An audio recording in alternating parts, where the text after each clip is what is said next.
Gajuwaka GVMC 67వ ward కొత్త గాజువాక బొజ్జన్నకొండ గ్రామం committee ఆధ్వర్యంలోని నూకాంబిక అమ్మవారి జాతర మహోత్సవాలలో భాగంగా సారే ఊరేగింపు ఘనంగా నిర్వహించారు. మహిళలు తమ ఇళ్లలో తయారు చేసిన వివిధ రకాల పిండి వంటకాలను పళ్ళాలతోటి తీసుకుని వచ్చి అమ్మవారికి నైవేద్యంగా సమర్పించారు. అనంతరం గ్రామ పొరవీధుల్లో మహిళలు ఊరేగింపు జరిపారు. అధిక సంఖ్యలో భక్తులు పాల్గొని అమ్మవారికి పసుపు కుంకుమలు సమర్పించి మొక్కులు చెల్లించుకున్నారు. ఉత్తరాంధ్ర భక్తులు ఎలవేల్పు నూకాలమ్మ పండుగను పురస్కరించుకుని 9 రోజులు మాలాధారణ చేసిన పూజలు నిర్వహిస్తారు.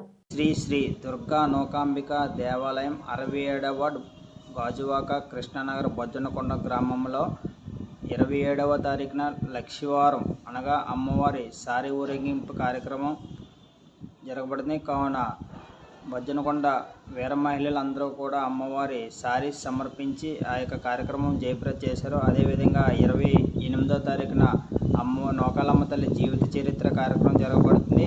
అదేవిధంగా 29వ తారీఖున అమ్మవారి ఉత్సవ విగ్రహం ఊరేగింపు ఘటాల ఊరేగింపు కార్యక్రమం జరగబడుతుంది. కావున ఈ యొక్క కార్యక్రమానికి భక్తులు 50 మంది విచ్చేసి ఈ యొక్క కార్యక్రమం జయప్రద చేస్తారని మరి కోరుకుంటున్నాం. ఇట్లు ఆలయ కమిటీ.